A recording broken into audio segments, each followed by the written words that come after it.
Hey, what's up, guys? Welcome to another episode of Studio Talk, the show where we talk about purpose, process, and progress. Except this is going to be the first installment of the artist edition of this series. And basically what that means is it's the same concept as Studio Talk. I'll be working on a piece of art, but I'll be talking more about art-related, artist-specific things, and sometimes talking about my own progress working on, a specific project or a piece. So this side of the Studio Talk show is going to be much more focused on art-specific subjects. And with that, today we're going to be talking about the king himself. Yep, Jack Kirby. Jacob Kurtzberg, also known as Jack Kirby, is an icon for comic books and comic book fans. If you've seen his work, you know it, and it's just stands out so much visually, and it's a one of a kind. The guy pretty much created the Marvel universe with the help of Stan Lee, of course. I will give Stan, his credit. I'm not here to say who did what, Stan or Jack Kirby. That's a different argument, but, Jack Kirby was definitely one of the main ingredients, the vision of Marvel Comics in the 60s and then into the 70s, also doing significant work at DC, developing new gods and all the different work that he did there. And this isn't really going to be a history lesson. We will talk a little bit about his history because some of it plays a factor in his influence on me and my work. But this is going to be more about one of the concepts that Jack Kirby's work taught me, and something that I didn't really notice at the time, but something that, now as I look back on, I can see that influence. And of course, let me go ahead and tell you what I'm working on. Right here is a piece that I did in 2020, so this is an older piece, and I had 33 hours of footage, and it's never really been seen. I think I posted it on Instagram or something a long time ago, but it's a piece that never really has been seen, and it was a work that I'm really proud of, that I spent a lot of time on, and I think, there's probably an excess amount of hours, so it probably, if you count up all the hours, it probably was between 40 to 50 hours, but these are the hours that I got footage of. And it was a fun piece that I did, and it was really at the start of when I started getting introduced to Jack Kirby and getting obsessed with his work. So let's talk about how I found Kirby. When I was growing up, I was not into Marvel really at all. I was just into DC, very DC-centric person, and more so specifically Batman. So I never really got into Jack Kirby. I was just focused on Batman. That was my joy, my passion.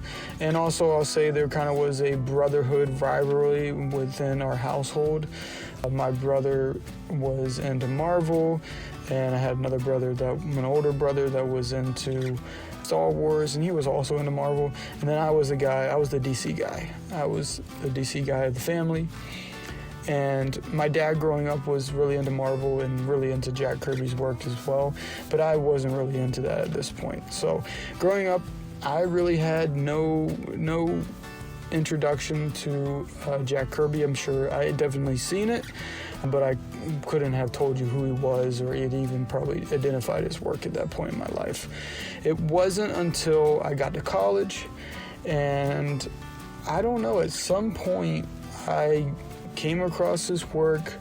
Maybe I saw a documentary or something, but I just started finding intrigue in his work, and I came across a series, Kamandi. And Kamandi, the Last Boy on Earth, it's basically kind of like Planet of the Apes, but Kamandi was the last boy on Earth, and he's just basically trying to survive and trying to find, humans within this world of anthropomorphized animals that have taken over the world, which the whole subject, the whole goal was they didn't have the rights to Planet of the Apes, so they wanted Jack to create something, similar to that world. And he came up with Commandy, and he, I guess, apparently did it without ever seeing the film, even though there's a lot of similarities in that. And I'm not going to go too deep in that. But Commandy was my introduction to Jack and his work. And then from there, I just bit the bug. And I just got sucked into the world of Kirby art and watched so many, interviews, documentaries, every little piece of information I found, and got caught up into the Jack Kirby Collector magazines that are published by Tomorrow's. I even met with John Morrow, who publishes that, because he had only lived about 30 minutes away from me. And when I found that out, I was like, yeah, I gotta go meet him. I met him and did an interview and stuff with him. I just got to know more about him. I just was so entranced by his work and what he was able to do, the power, the dynamism, the way he was able to storytell, just his imagination and the world building. And you look at his work and everything's different. If you look at, his style stays the same, but there is definitely a difference in whatever book he was doing. Commandy was not drawn the same way that Thor was drawn. Fantastic Four was drawn different than the way that Black Panther was drawn. There was definitely different. He always brought something new to the table and always explored. And that's something that we're going to get into as well. But yeah, so I found Kirby, and, I think up until this point, I was really, really kind of stuck in, there was a certain way that I wanted my art to look, or a certain way that I thought that good art was supposed to look like. I was very influenced by, if you think about the time that I was growing up, in middle school and going to high school, was kind of New 52 era. And so you really had, Jim Lee, that kind of Tony S. Daniels, I'm trying to think of other people, but just that kind of very specific look during that time that was going on, at least at the DC side of things. And that was kind of that kind of house style for that time. And so I was kind of emulating that, and I wanted my stuff to be very cross-hatchy and, just a lot of detail, not really understanding why the detail was there. But then by the time I got to college, I was starting to learn, starting getting more into animation, and starting to learn, just the beauty and the difficulty of simplification and cartooning. And so during that time, as I was getting into this, I found Jack Kirby, and Kirby's work just gave me some sort of sense of freedom, to really go out and explore and to try different things that I could. He, for me, was a perfect, it was still very comic book centric, but it almost had a cartooning aspect to it, and it was a perfect blend of it to me, and it was just so inspiring.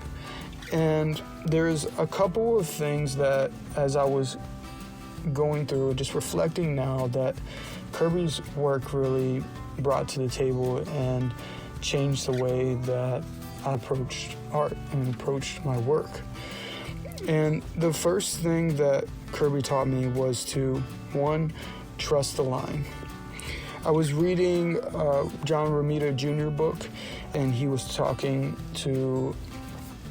about a time where, he would go to watch his dad, Romita Sr., be working, and Jack Kirby would be there. They would go over to his house, whatever it was, they would be around each other a lot, and he's got to witness that a lot, which was really cool. But one of the things that he had, asked about, getting really good at drawing, and Jack Kirby, he said he remembers Jack Kirby, with a cigar in his mouth as usual, takes it out and he's like, throw away your eraser, tells him to throw away his eraser, and that's the way to get good at drawing. And I think more so what he's saying is just to trust yourself more, be willing to make mistakes and be willing to learn from it.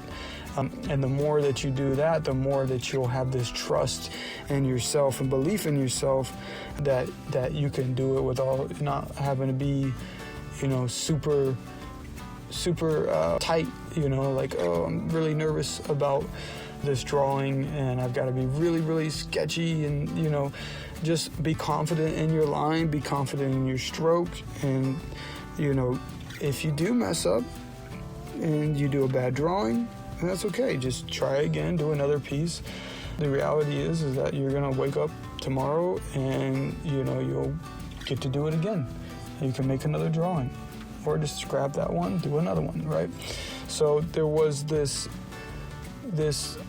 concept of learning to trust, what you're doing, trust in your capabilities to, not only draw what's in your head, but to fix it if you need to fix it. And maybe sometimes you do need to do it using an eraser, right? Maybe you do, but you're never going to develop that confidence and that level of skill if you're always relying on, especially now with the digital age, undo, and that's something that I have to, work on because, I'm pressing that undo a lot instead of like, all right, let's put this down and, I'm just going to believe in this line and we're going to go from here. And, I think we get a little caught up on, using an eraser or using the undo button, whatever it is, right? And those things are tools, you need them. I'm not saying you don't, but don't be a slave to it, I guess is the best way to say it. The other thing that Kirby taught me is trust the exploration. And as I mentioned before, like you can look at one Kirby book and look at a different Kirby book, and yes, maybe the style is the same, but there's different elements that he's bringing to it.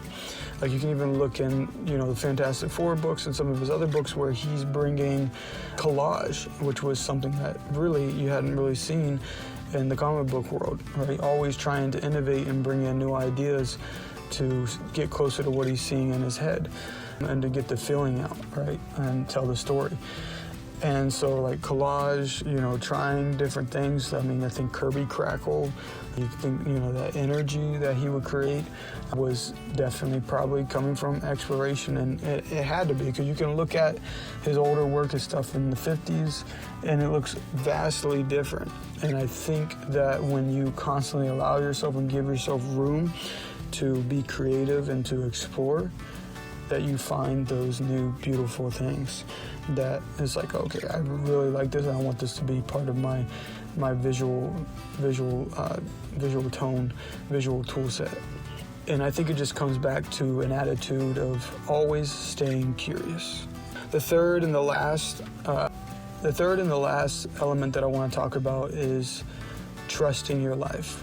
Kirby always pulled from things from his life. Anytime that I listen to any interview where he's talking about a character or a world that he helped to build or create, it always came back to his life and him growing up and, the ruggedness and the rough stuff that he had to deal with. Even his ability to be inclusive and to diversify his types of characters and to bring in black characters, white characters, to bring in Asian characters and, Native American characters. It all came from, just the stuff that he experienced in his lifetime, the different types of stories that he experienced of, love and rejection and hate and betrayal and victory and, overcoming obstacles. All of the stuff that he experienced in his life, he was just pouring onto the page. And I think that's something that we forget about and that we, sometimes we feel like we gotta, go pull from something else and, try to create this fictitious thing. No, the best stories are the stories that come from you, because you and you know what you've been through. And the characters that you're making, the world you're making may be, they're gonna be fictitious most likely, and they're gonna be not you, but you can take that raw element, take that raw feeling of what you were feeling in that point of your life and imbue it into this character so that you can understand and empathize and connect with the characters. And, I just think it's important to understand that you don't always need to go searching for original ideas. just use what you have inside of you and what's around you. And typically that amalgamation of those ideas ends up creating the most unique and most original thing that you possibly can. Because if you're pulling from stuff that you're passionate about and stuff that you love, people that you love and that you care for, people that you hate and that you despise, and you understand why you don't like that, like all these things will come together to create something that is different and not just a copy of something else or regurgitation of a trend. And so, yeah, those are just 3 things that I really took away from Kirby's work. I think there's a lot to take away. I'm sure this won't be the last video on Jack Kirby that I'll do, but I thought this would be a fun video and hopefully give you guys a little bit of knowledge, a little bit of wisdom. And just remember, ultimately, all of these 3 things are combining together to allow you to trust yourself as an artist and as a storyteller, as a creative. And if you can trust yourself, you'll have the confidence to create the best stories possible. Thank you guys for listening, and I look forward to the next episode of Studio Talk. Peace.